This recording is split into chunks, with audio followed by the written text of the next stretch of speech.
أعوذ بالله من الشيطان الرجيم بسم الله الرحمن الرحيم Bismillahirrahmanirrahim. Alhamdulillahi Rabbil Alamin. Wa sallallahu wasallam ala nabiyina Muhammad wa ala alihi wa ashabi ajmain.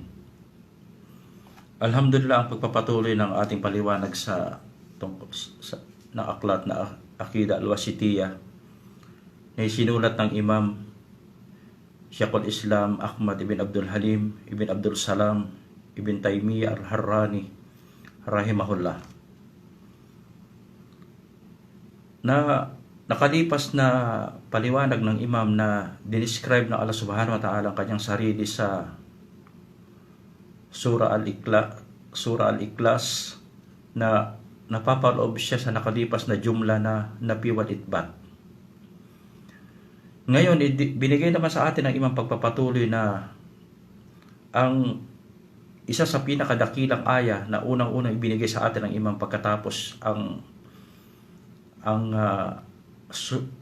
Surah Al-Ikhlas na tulad Al-Quran, na ang surah na yan dinidescribe o pinakikilala ng Allah Tabaraka wa Ta'ala ang kanyang sarili, na kinukonfirm niya sa surah na yan na ang mga katangian na naangkop sa kanyang sarili, at nire-reject o nininegate niya ang mga katangian na hindi naangkop sa kanyang kadakilaan.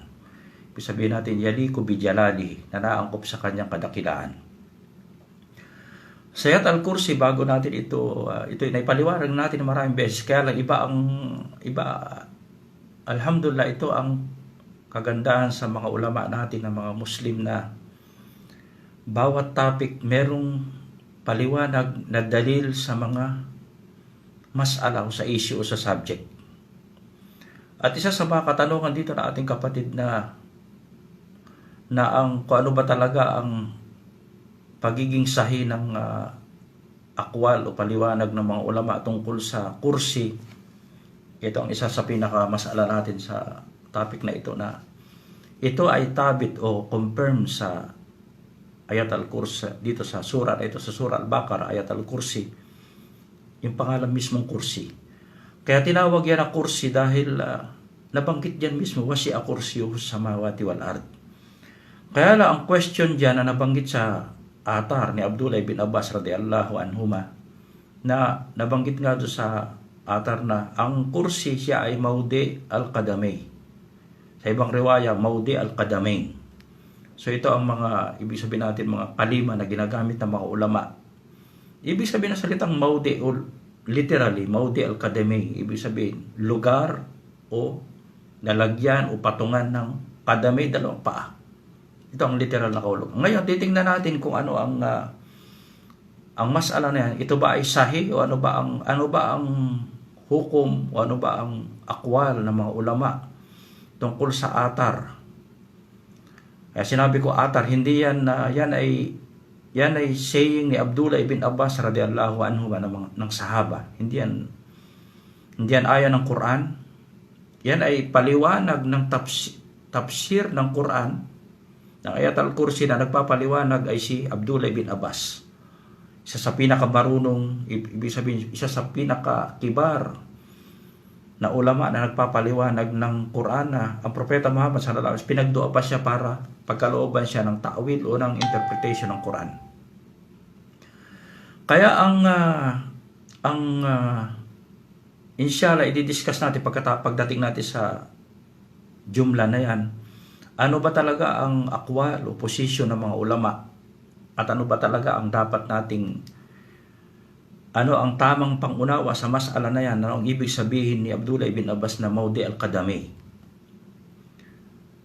Kasi kung ano lang nabanggit sa Quran na sipat ng Allah subhanahu wa ta'ala, ito lamang ating tatanggapin, at kung ano ang kanyang nireject o ninegate sa kanyang kitab at sa sunnah ng Propeta Muhammad sallallahu alaihi wasallam, at kung paano ito inintindi ng mga sahaba ridwanallahu alaihim. At isa sa mga sahaba ay si Abdullah ibn Abbas. So sabi rito ng Imam rahimahullah sa kanyang Aqidah al-Wasitiyah, Syekhul Islam Ahmad bin Abdul Halim bin Taimiyah rahimahullah, sabi niya, wa ma wasafa bihi nafsahu bi a'dam aya fi kitabihi haitu yaqul. Sabi rito na Imam rahimahullah, wa ma wasafa bihi nafsahu bi a'dam aya fi kitabihi, na kung papaano niya dinescribe o nilarawan o pinakilala ang kanyang sarili sa kanyang a'dam o dakila na aya sa kanyang kitab, sa kanyang Quran, sa kanyang aklat. So ang aya na ito na nababanggit dito ang mga dakilang katangian ng Allah Subhanahu wa Ta'ala, pangalan at katangian, na narito ang nafi wal itbat. At inumpisahan ng imam pagkatapos niyang gamitin, magbigay sa atin ng dalil na sura, nagbigay naman siya ng aya. At ang inuna niyang aya ay ang pinaka-Adam, pinakadakilang aya sa Quran. Sabi dito, haytu yaqul, na ang Ayatul Kursi, ito ay talagang tabit o confirm sa hadith ni Ubay ibn Ka'b radhiyallahu an sa Sahih, na ang Ayatul Kursi, ito ang pinaka-Adam, the greatest, pinakadakilang aya sa kitab ng Allah Subhanahu wa Ta'ala. Kaya nang tanungin ng Propeta Muhammad sallallahu alaihi wasallam si Ubay, sabi niya, ya Ubay, ayyu aya fi kitabillah ma'ak Adam? O Ubay, sabi ng Rasul sallallahu alaihi wasallam, ano ba ang pinakadakila o pinaka-Adam na aya sa kitab ng Allah Subhanahu wa Ta'ala? O sumagot si Ubay radhiyallahu an, Allahu wa rasulu a'lam. So ito ang posisyon palagi ng mga sahaba at ng mga talibul ilm, na kahit na alam natin minsan kapag ang kaharap natin ay kagalang-galang na tao, mas mabuti hanggat maaari huwag tayo sumagot, maliban lamang kung tayo ay kanyang pilitin. At inulit ng Propeta Muhammad sallallahu alaihi wasallam ang katanong, ibig sabihin kailangan niya talaga ng kasagutan. Gusto niyang marinig o makamit ang kasagutan magmula kay Ubay ibn Ka'b radhiyallahu an. So pagkatapos sumagot na si Ubay, sabi niya, Allahu la ilaha illa huwal hayyul qayyum. Sa ibang riwaya sabi doon Ayatul Kursi. So ang sagot ni Ubay ibn Ka'b radhiyallahu an, ito ang kasagutan na palatandaan ng karunungan ng mga sahaba ridwanullahu alaihim. At siya itinapik ng Propeta Muhammad sallallahu alaihi wasallam sa kanyang dibdib, sa wadaraba bisadrihi, sabi nga doon sa hadith, na siya ay tinapik ng propeta sa kanyang chest, sa kanyang dibdib, na kung saan nakalagay ang puso ng tao, na ang puso ng tao nandiyan ang utak ng tao ayon sa Quran at sa Sunnah. At ayon sa hadith na ito, na ang Rasul sallallahu alaihi wasallam kapag siya ay nalulugod sa isang tao, na sa dibdib niya tinatapik sa tapat ng puso, palatandaan na ang pagpapatunay naman sa aya at saka sa mga hadith na ang utak ng tao ay nasa puso ayon sa kitab ng Allah Subhanahu wa Ta'ala. At ipaliwanag natin yan sa marami mga durus. So ngayon, ang kasagutan ni Ubay ibn Ka'b radhiyallahu, ito ay nagbibigay sa atin ng malaking aral kung ano ang pinaka-priority na kaalaman na dapat alamin ng mga Muslim. Ibig sabihin, pinaka-priority sa lahat, Adam. Walang tataas na karunungan o kaalaman maliban sa kaalaman na ito, ang tawhid ng Allah Subhanahu wa Ta'ala. Yan sinabi niya, Allahu la ilaha illa huwal hayyul qayyum. Ang nilalaman ng ayat al-Kursi walang iba kundi tauhid. Dinidescribe o akbar o impormasyon tungkol sa sipat ng Allah Tabaraka wa Ta'ala, tungkol kung sino ang Allah Subhanahu wa Ta'ala. Kaya ang Propeta Muhammad sallallahu alaihi wasallam, lugod siya kay sabi, liyahnikal ilmi abal mander. Pinagkalooban ka ng pambihirang kaalaman niya abal mander. At tinapik niya sa dibdib. So si Ubay ibn Ka'b radhiyallahu an, isa siya sa hafid ng Quran, isa siya sa pinakamarunong sa Quran sa mga sahaba pagkatapos ng Khulafa ar-Rashidin. Pagkatapos si Abdullah ibn Abbas, Abdullah ibn Mas'ud radhiyallahu anhum jami'an. siya ay hafid ng Quran at alam niya hindi siya humingi ng excuse sa Propeta Muhammad sallallahu alaihi wasallam. Sabi niya, bigyan mo ako ng time para malaman ko kung ano ang pinakadakilang aya sa Quran. Dahil ang Quran, ito ay 114 na sura at mahigit 6,000 na aya. Pero immediately on the spot, nakasagot si Ubay ibn Ka'b radhiyallahu anhu. Palatandaan na niyang karunungan at ito ang kanyang kasagutan ay tinanggap ng Propeta Muhammad sallallahu alaihi wasallam. So yan ay isa sa mga napakahalagang bagay na dapat nating tanggap, na dapat nating maunawaan, na ang unang-unang ulum, ang unang-unang kaalaman, ang unang-unang aralin na dapat bigyan ng pansin ng mga Muslim ay ang tauhid ng Allah Tabaraka wa Ta'ala. Ang sura Al-Fatiha tinawag na A'adam as-sura, the greatest sura. Nandyan ang pinakabuod ng tauhid sa gitna ng sura Al-Fatiha. Iyyaka na'budu wa iyyaka nasta'in. Sabi nga ng mga ulama, Sheikhul Islam Ibn Taymiyyah sa kanyang paliwanag ng Surah Al-Fatiha, sabi niya, lahat ng mga aklat at lahat ng mga propeta nagkakaisa na ang sa gitna ng Surah Al-Fatiha nandiyan ang buod ng katuruan ng Islam. Ganon din ang Ayatul Kursi. Ito ang pinakadakilang aya sa kitab ng Allah Tabaraka wa Ta'ala kung paano ito pinaliwanag ni Ubay ibn Ka'b radhiyallahu anhuma.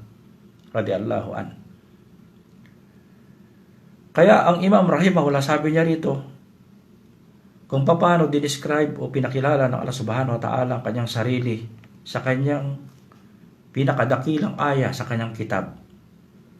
At inumpisahan ng Imam Rahim, Allahu la ilaha illa huwal hayyul qayyum. So Allah, ito ay pangalan ng Allah Subhanahu wa Ta'ala na dual uluhiyya, al-ma'lu wal-ma'bud. Sabi nga ni Abdullah ibn Abbas, dual uluhiyya wal-ubudiyya ala khalqihi ajmain.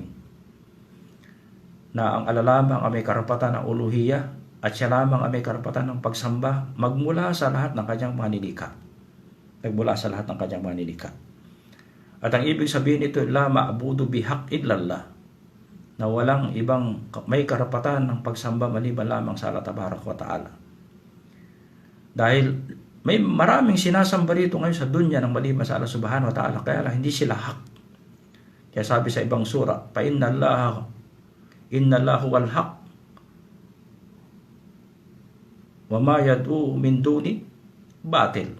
At ang tinatawagan o sinasamba ng maliban sa Allah Subhanahu wa Ta'ala ay batil o falsehood o kasinungalingan. Pagkatapos sabi rito, nag-umpisa na ang akbar ng Allah Subhanahu wa Ta'ala at yung napi walit pa sa la ilaha, ito ay napi na ni-negate o ni-reject ng Allah Subhanahu wa Ta'ala ang lahat ng mga sinasamba ng maliban sa kanya o inahambing sa kanya na Diyos. La ilaha, walang ibang Diyos, lahat ng Diyos, general, pangkalahatan. Pagkatapos itbat illa huwa, maliban lamang sa kanya. Ito ay itbat, affirmation, na siya lamang ang may karapatan ng pagsamba, walang iba. Pangalawang jumla, ito ang unang jumla, Allahu la ilaha illa huwa. Unang sentence. Dahil ang ayat al-kursi ito ay binubuo ng 10 sentence, 10 jumla. So unang jumla, nandun ang dalawang napiwalit. Pagkatapos pangalawang jumla o pangalawang sentence, sabi dito, al-hayyul qayyum.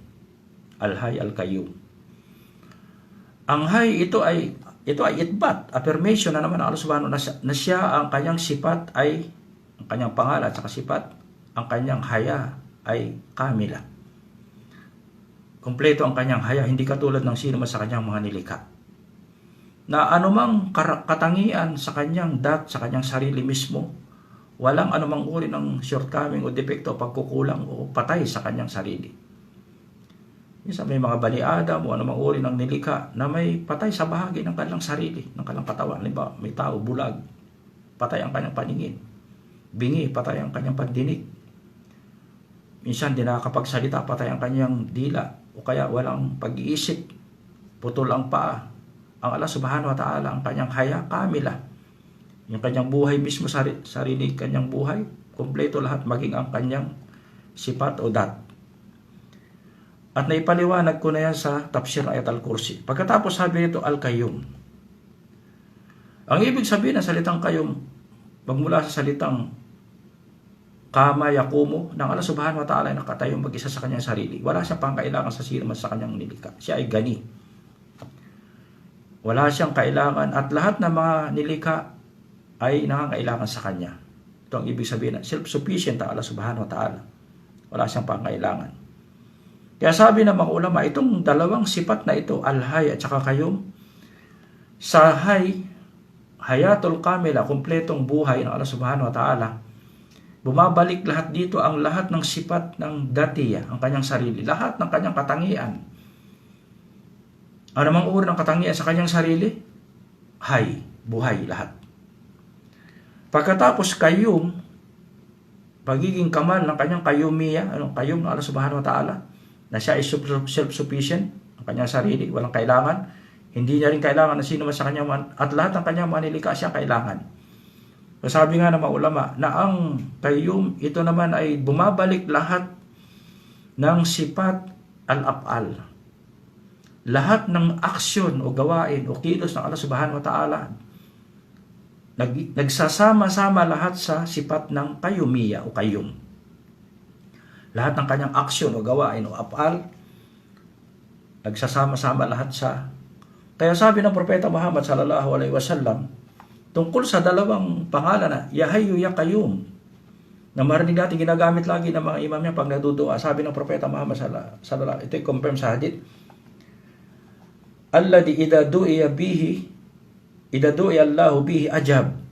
Sabi ng Propeta Muhammad sallallahu alaihi wasallam, kapag kayo ay magdua at gamitin niyo ang Hayyu Ya Qayyum, tutuginin ang inyong panalangin. Wa idha su'ila bihi a'ta. At kapag humiling kayo, may hingiin kayo sa pangalan na, dalawang pangalan na yan, pagkakaloob sa inyo ang inyong kailangan. Kaya dalawang pangalan, kumpleto lahat ang pangalan na yan. Kumpleto sa pagiging ang kanyang sarili at kumpleto din ang kanyang mga af'al o kanyang mga aksyon. So yan ay tinatawag nating itbat o affirmation. Pagkatapos sabi rito, na pangatlong jumla, sabi rito na Allah subhanahu wa ta'ala, la ta'khuduhu sinatun wala nawm. Ang la ta'khuduhu sinatun wala nawm, ito ay tafsir ng al-hay. Ito ay tafsir ng al-hay, paliwanag o explanation ng al-hay. Na ang Allah subhanahu wa ta'ala, ang kanyang haya, la ta'khuduhu sinatun wala nawm. Hindi siya dinadalaw o hindi dumarating sa kanya ang sina o ang nuas o ang antok. Kapag tayo nakaupo, inaantok tayo. So, hindi ito maaaring mangyari sa Allah subhanahu wa ta'ala. At ang antok, ito ay pagtulog sa pamagitan ng mata. Wala nawm, ito naman ay talagang totaling pagtulog. At ito ay pagtulog ng puso. Sabi nga ng mga ulama. At talagang hindi tayo aware sa pangyayari sa ating kapaligiran. So, yan ang tafsir ng hay. At alam natin sa mga ayat at sa mga hadith na ang nawm, ito ay akul maut. Ito ay kapatid ng kamatayan. Kaya hindi maaari talaga ipagkaloob sa Allah subhanahu wa ta'ala ang mga katangian na yan, ang sina at saka nawm, o ang pag-antok at saka pagtulog. Kaya sabi sa hadith sahih, sabi ng Rasul sallallahu alaihi wasallam sa hadith qudsi, innallaha la yanam, la yanbaghi lahu an yanam. At totohanan ng Allah subhanahu wa ta'ala, hindi siya natutulog at hindi maaring mangyari sa kanya ang pagtulog. Pang-apat na jumla, sabi rito ng Allah subhanahu wa ta'ala, lahu ma fis samawati wa ma fil ard. Ito naman ay itbat ng kanyang na siya ang Khalik, na siya ang Malik, na lahat ng nasa samawati wal ard ay kanyang alipin lahat. So lahu dito, ang lahu dito, lam milkiya, at ang damir dito na ha ay, ibig sabihin siya ang may-ari.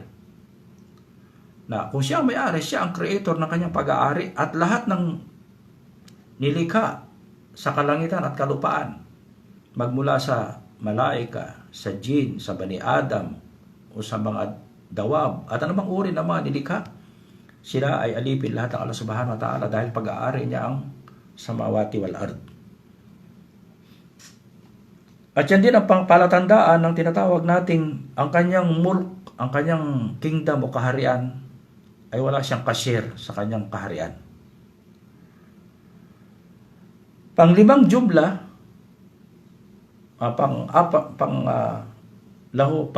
panglimang jumla, sabi ng Allah Subhanahu wa Ta'ala, man dalladhi yashfa'u indahu illa biidni. Ito naman ay napi. Pag-negate ng anumang uri ng syafa'a o dadaanan o tagapamagitan sa Allah Subhanahu wa Ta'ala dito sa dunya kapag hindi niya pinahintulutan, lalo sa yawm al-qiyamah.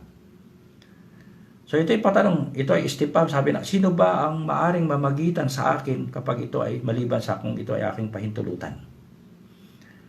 Na ang jumla na ito o sentence na ito na sabi nga natin, napi o pagninegate ng Allah Subhanahu wa Ta'ala ng syafa'a o mediator o tagapamagitan na ginagawa ng mga hindi mga Muslim na sila ay dumadaan pa sa mga hubad na Diyos para tumawag o humiling o sumamba sa Allah Subhanahu wa Ta'ala. Sabi niya rito, sino ba ang maaring mamagitan sa akin maliban lamang kung ito ay aking pahintulutan?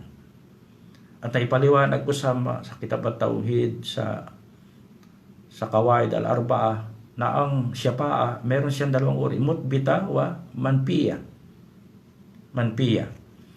So ang jumla na ito, ang sentence na ito, na nagpapatunay na ang Allah Subhanahu wa Ta'ala ang kanyang sultan, ang kanyang kaharian, ang kanyang nasasakupan, ang kanyang mulk, ang kanyang kingdom, walang maaring makialam, walang maaring magdesisyon kapag hindi niya ito pinahintulutan. Hindi katulad na mga muluk o mga ruasa o ng mga leader o mga pinuno o mga pangulo o mga sino mga leader dito sa dunya, kailangan nila ang mga minister o mga minister o sekretary upang ipaalam sa kanila ang nangyayari sa kanilang nasasakupan.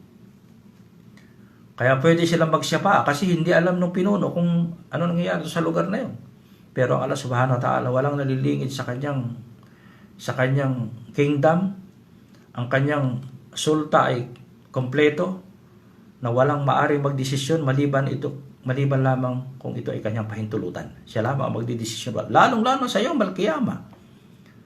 Sa araw ng paghuhukom, walang sino man na maaring magdesisyon, makialam sa desisyon ng Allah Subhanahu wa Ta'ala kung sino ang papasok sa Jannah at kung sino ang papasok sa nar.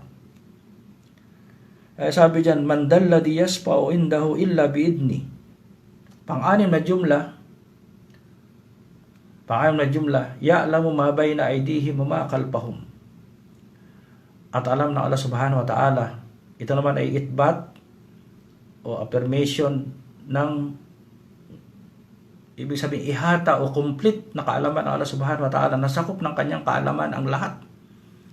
Ang lahat. Walang hindi tinatama o hindi nasasakop ng kanyang kaalaman. Ito man ay mabay na aydihim, panginaharap at saka sa future, wa ma khalfahum, at ito yung madi o nakalipas. So ito ay itbat ng kumpletong kaalaman ng Allah Subhanahu wa Ta'ala. Walang sino mang malaika o anbiya o rusul o sino man sa mga bani Adam at mga jin at saka mga malaika maliban lamang kung pagkalooban ng Allah Subhanahu wa Ta'ala ng kaalaman. Kaya sabi nga ng mga anghel, ma ilma lana illa ma alamtana. Pang-pitong jumla, sabi dito ng Allah Subhanahu, wala yuhituna bi syai'in min ilmihi illa bima syaa. At walang sino mang makakakuha o makakaunawa, makakakomprehend ng kanyang kaalaman maliban lamang kung ito ay kanyang pahintulutan. Ito naman ay napi.